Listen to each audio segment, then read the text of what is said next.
Simon, we're talking about low-hanging fruit, targeting properties that are currently for sale because obviously they want to sell their house and most people want to buy another house. So we talked about delivering a magazine to them.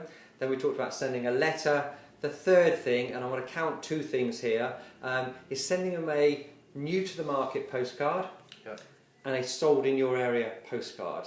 So a direct mail postcard. So let's start with the first one, new to the market. So when we put a property on the market, it's important we maximise the marketing of that property. And I find that one great way is understanding who would be the ideal buyer for that property. So if it was a 3-bedroom semi, the buyer for that property would probably, well, I'll ask you, if it was a 3-bedroom semi in a suburb, who do you think, what property do you think the buyer of that property would be selling?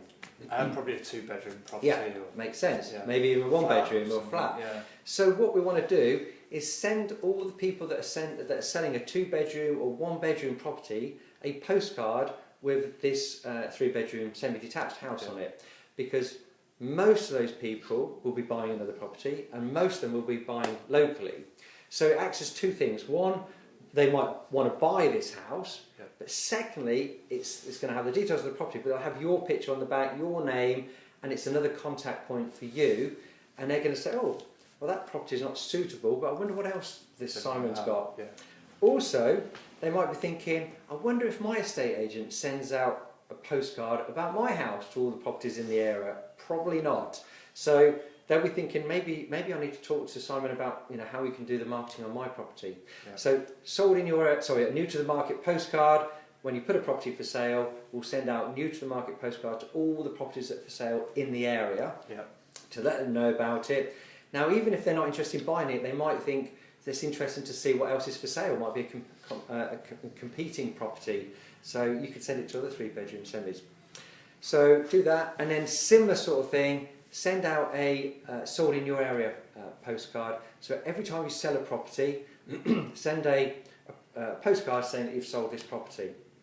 The important thing is not to just say we've sold this property because it's sort of like, well, that's what estate agents do. So what? What we want to get across is how we sold that property or the result we got. Yeah. So it could be that this property was for sale with another estate agent for 3 months, and then we put it on the market, and then we had an open house, and we sold it for above the asking price. Or we used our social media marketing strategy. We had 5,000 people view the video on Facebook and LinkedIn, and that helped us create a lot of interest.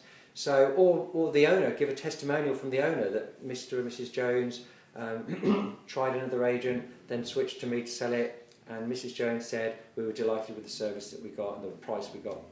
So, sold in your area postcard, and that goes to all the other houses that are for sale in the area for 2 reasons. 1, to show that you're selling property, and 2, to say how you're getting, how you're selling them and what results you're getting.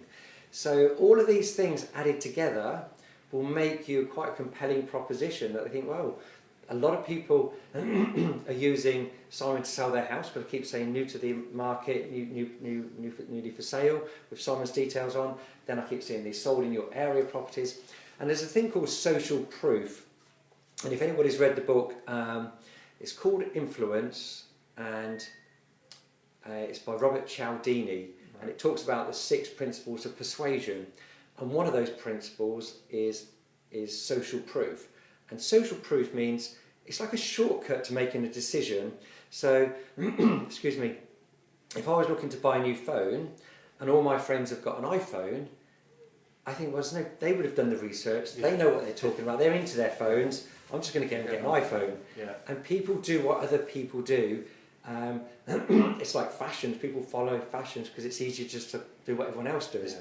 So if people keep seeing there's another property for sale with Simon Mills, and then next week there's another property for sale with Simon, and then another property, they think there's a lot of people using this guy to sell their house. Maybe we should. Yeah, makes sense. And same with the sold. Now you might have only sold 4 properties this month, but you're sending a sold in your area postcard this week, next week, the following week, the following week. They think, wow, this Simon's selling lots and lots of properties. Now, it could be that their own agent is selling lots and lots of properties, maybe lots more, but one, they don't know about the properties they're selling, and more importantly, they haven't sold their house. So when they're thinking, well, they haven't sold our house, this guy seems to be selling a lot of properties, we need him to sell our house. So new to the market postcards, sold in your area postcards, imagine when they're getting those on a regular basis, plus your letter with helpful tips, plus your magazine, plus they meet you face to face. Yeah. And then you've got their email address, you drop them an email, and we'll talk about what we can send them via email. We'll talk about market updates and videos. I'll come do that in another video. But just wanted to talk about new to the market postcards and sold in your area postcards to properties that are for sale, and get those done. Excellent. So do you feel comfortable doing those? Yeah. All the contact points, Yeah. constantly making contact with the same people, like you say. It's all adding to the fuel to the fire in terms of building that relationship and getting people to know you before you even knock the door in some cases. Totally, yeah. And obviously we'll help you design those. We've got a graphic designer, as you know, in the office. You'll just give her a photo. She's got your details, and she'll design it. Then we'll get someone to print it, and then we'll get them posted out. And then you'll be getting some phone calls from people who've got them. So I hope that's useful. Yeah, brilliant. Thank you.